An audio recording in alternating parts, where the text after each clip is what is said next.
The Polestar 4, it has arrived in the United States. Pricing is here. You can buy it now. Electrek says it's a direct rival for the Tesla Model Y. Now, I don't agree at all. But anyway, here's the price and here's what you need to consider if you're going to look at the Polestar 4, which, well, maybe you should. By the way, if you're wondering why my knee's up in the air, sorry guys, I have to keep it up. It's part of my surgery procedure. Hello, my friends. Great to see you. I'm Sam Evans. You're watching The Electric Viking. And if you're wondering, I've had a few emails recently. People think I still live in Melbourne, in Australia. Obviously, I don't live in Scandinavia. I'm not a true Viking, nor is anyone. I do have Viking ancestry, if you're wondering, but I'm not particularly proud of that. Think about what Vikings did. They were murderers and rapists, and Anyway, that all aside, I've moved from Melbourne, and I now live in New South Wales, in the Newcastle area. So yeah, if you're wanting to send me a message I've had people ask, they want to meet up for a coffee, they want to buy me a meal so they can chat to me and stuff like that. Had that a few times. And they're from Melbourne or other places. Thailand. I'm no longer in Thailand. Now they're in Melbourne. I'm now in Newcastle. Guys, a new luxury vehicle, the Polestar 4. And it is a Polestar. It is a luxury vehicle. I don't think anyone's arguing that the Polestar brand is not luxury. It is. Volvo doesn't like Polestar very much anymore because they're kind of like two sister brands competing against each other. Geely is the parent company, and then you've got the two children, the two siblings fighting against each other. Recently, we've seen Volvo and Polestar have some interesting kind of squabbles. But anyway, you don't care about that. You just care about the car. Is it any good? It is. It's actually very good. The Polestar 4 begins at a price of $56,000 US. 56,000 now. I've made a video on the Australian price. The Australian price begins at about $85,000. That's Australian dollars. So actually the price in the United States and Australia is very similar. It's actually very similarly priced in Europe as well. The base model has 300 miles of range. So for starters, it's a lot more expensive. That's the cheapest version of the Polestar 4, $56,000. It's a lot more expensive than the cheapest Model Y, which is $42,000. I mean, $14,000 US is a big price gap. There is a range gap as well. I mean, the range it's got 20 miles more range. It's got 300 miles of range, and it's more like an SUV coupe. Now, the Polestar has officially arrived in North America. You can order one now. It does actually, that price does include the destination fee of $1,400. So it does bring that price a little bit closer to the Model Y, but the Model Y does qualify for the full EV incentive. Polestar CEO said this, right? A bit of a thing here, mouthing off, I think. Anyway, he said, this is a more premium and more luxurious SUV than the Tesla Model Y. Is it though? Well, yeah, I mean, actually it is more premium and luxurious. There's a few things about it that I think are absolutely gaudy, kind of like rappers wearing gold chains. The badging is in gold. You get gold insignia on their more premium models. I think that's just, it's not my thing at all. That's like celebrating your own arrival, right? You know, when sports players rock up and they're wearing these like big, fluffy, furry jackets, to me, that's like what gold chains, not my thing. I'll probably remove the badging personally. I wouldn't want the gold badging. But anyway, that's not hard to do. Base model, okay, comes with one motor, 272 horsepower, 253 pound-feet of torque, 0 to 60 miles an hour. You would think it would be faster than the Tesla Model Y. Actually, it's not. It's slower. It does 0 to 60 miles an hour in 7.4 seconds. Not that anyone's going to care about that. That's, it's more than enough speed. The long-range dual-motor version actually has a less range than a Tesla Model Y in the standard version. It has 270 miles of range. It costs $64,300, so an $8,000 premium for the dual motor. So if you want it to, compare that to say a Model Y long range, you're looking at $64,000 versus around $47,000. The long range dual motor model with the Plus and the Performance packs is $74,300 US. So, about $20,000 more than a Tesla Model Y Performance. Now, of course, it is definitely more luxurious in terms of its appointments.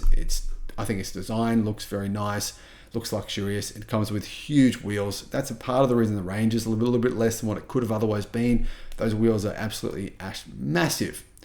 But anyway, the performance model, how fast is it? It's a similar speed, in fact, to the Tesla Model Y performance. It has 544 horsepower and 505 pound-feet of torque. It'll do 0 to 60 miles an hour in 3.7 seconds, 270 miles of range.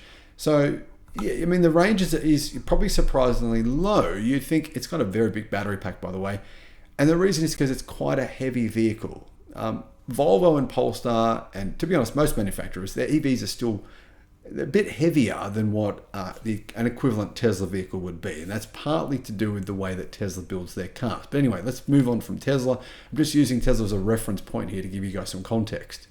The top of the range, a long range dual motor model with plus and performance packs costs $74,000. But if you don't get the plus and performance packs, then it's about just under $70,000 for the more premium version of this car. The only thing I haven't mentioned yet is this. The Tesla Model Y, all three versions of the Model Y do qualify for the EV incentives in the US. So they give you that $7,500 discount, meaning the cheapest Model Y actually is $36,500.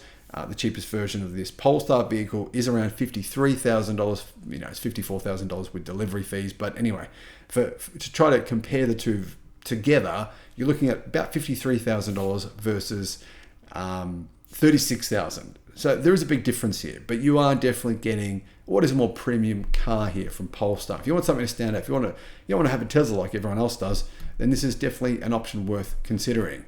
The interior is it's luxurious, it's nice, it's simple, minimalist. It's actually very similar to Tesla's vehicle in that sense, in terms of minimalism. It has a 15.4-inch infotainment screen, which has Android Auto operating system built in. It has an additional 10.2-inch display for the driver, which obviously a Model Y does not have. It has LED headlights, flush-mounted door handles, a power liftgate, and it also has rain-sensing wipers that probably work better than the rain-sensing wipers, I'm almost certain they would, in a Tesla vehicle, a digital rear-view mirror, and an illuminated Polestar logo. In addition, you get heated seats, heated power front seats with bio-attributed micro-tech upholstery. You get wireless smartphone charger, a dual-zone climate control system, and digital key technology. It doesn't come standard with a few things though, which it should. The options here on this vehicle it's been criticized by a lot of people for the things that they think should be standard, but they've been put in packs as options. For example, $1,500 to get the Pilot Pack, and that adds lane change assist as well as pilot assist. Pilot assist is very similar to Tesla's, not full self-driving, but to Tesla's autopilot. So I don't think you should have to pay extra for those features in a luxury car. Now you can get the $2,000 Pro Pack, which in my opinion is a waste of money, but if you want it, you get 21-inch wheels and Swedish gold valve stem caps. The Swedish gold accents can also be found inside on the black seat belts. The $5,500 Plus Pack gives you auto-dimming exterior mirrors and a kick sensor for the liftgate. Plus, it has a 12-way power front seat with fancier upholstery, and you get heated rear seats as well with a power recline function that enables the backrest to tilt from 28.5 to 34 degrees. You also get in the Plus Pack, by the way, this is an option, this is not standard, a 14.7-inch heads-up display, a 5.7-inch rear passenger display, that should be standard, that's standard in all Teslas now, a tri-zone climate control system. Other highlights, heated steering wheel, illuminated trim, and Harman Kardon premium audio. By the way, you're paying extra for those features.